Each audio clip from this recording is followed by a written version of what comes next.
Life, that 2017 Ryan Reynolds space movie that we all hoped was going to be a Venom origin movie, but ended up just being a Ryan Reynolds movie? Well, this is basically that movie, only underwater. Very aptly titled. And like Life, it's totally watchable, especially in January. I'd say, in fact, it's better than Life. I enjoyed this movie more. Now, I wouldn't go out of my way to see it. Not like, oh, don't miss it. But if you want to go to the movies, or later on, you simply need something to watch, here you go. And don't underestimate the importance of that, because we've all been there. Our dinner sitting in front of us, and we can't find anything to watch. Remember this movie. So what makes Underwater watchable? Well, first off, very good production values. They spent more than a decent amount of money on this film. I don't know why they did, but I certainly appreciate it. In fact, for large chunks of the movie, I was like, I can't believe they could afford this. Like, the suits look cool, the drilling station sets, multiple sets, pretty good world building, the VFX, like you get to see the creatures, especially in the third act, for a good amount of time.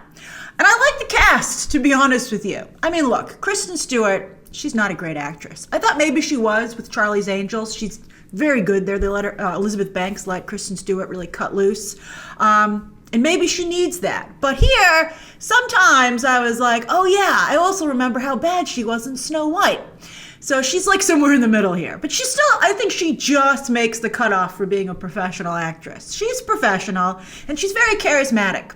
And no matter what, by the way, I think that she and Robert Pattinson have to be admired for how they've managed to stick around post-Twilight, and not just stick around, but to both totally redefine themselves as actors. That's amazing. Sure, I was thinking about their stuff while I was watching this movie, but it was always movie-related. So I think that this movie has that going for it, right? Plus, her styling does a lot of the work for her here. Like brunette Kristen Stewart, nah. But blonde buzz cut Kristen Stewart, let's see what she does. She also has a very visually expressive face.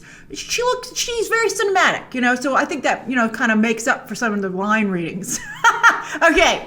I also like how this movie kind of passes the Bechdel test. And I say kind of because Kristen Stewart and Jessica Henwick, that's right, Colleen Wing from Iron Fist, so good, also very charismatic. They talk about guys, but it's really to get their minds off of the impending doom. And that subtext is there. So I think we can allow it, right? And they work really well together, and they get stuff done.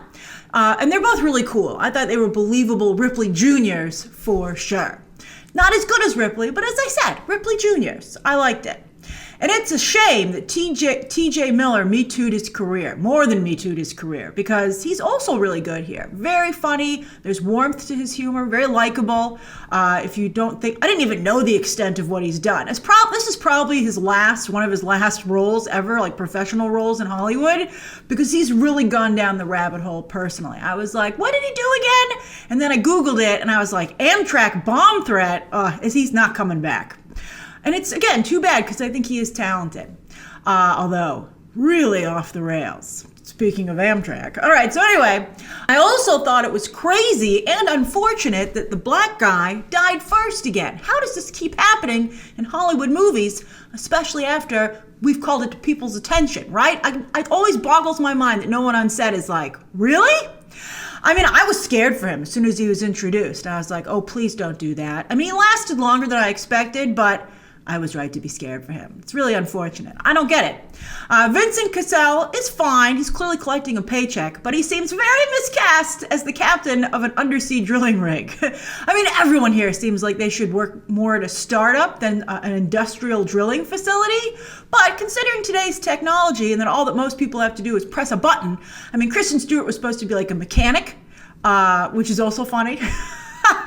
But she just basically had to she was a mechanic to the degree that I'm pretty good at fixing things thanks to my experience with Legos, right? I don't know if I could work on an industrial drill, but you know what? Maybe I could. So I don't know. I mean, it was kind of like you would think about it, but it didn't like ruin the movie for me. I was like, maybe, who knows?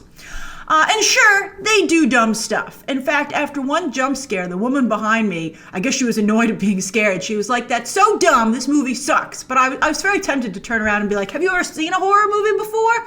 I mean, sure, the really good ones are supposed to find a way around the obvious stupid moves.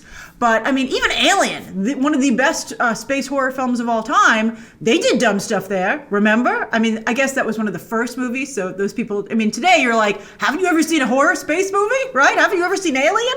And maybe these people aren't cinephiles on this rig. Although there's so much downtime, you'd think they'd be doing nothing but watch movies. But I think, again, we'll allow it, right? And especially, this movie was clearly inspired by Alien. It's no Alien, but I would say it's your typical B-horror film. And I think in this case, B-horror film is quite the compliment to Underwater. They're like, yes, we got called a B-horror film. So again, Underwater is highly watchable. And one day, maybe not today, maybe not tomorrow, but someday, it will save you from boredom. I think, again, that's not to be undervalued. As I also said, I liked it more than Life. I thought it was better. Because that movie had characters doing way too many stupid things. And I would say here they only did stupid things like once or twice. And they had the unfortunate situation of never leave someone behind. And, while it's unfortunate, it's just the characters themselves are like, man, I don't want to go see if someone's alive in there, but I'd want someone to do it for me. Damn it! And that's the way it goes in real life, too. All right, so anyway, that's my review of Underwater. Share your own thoughts down below. Subscribe today. And of course, as always, you can check out some more videos right now.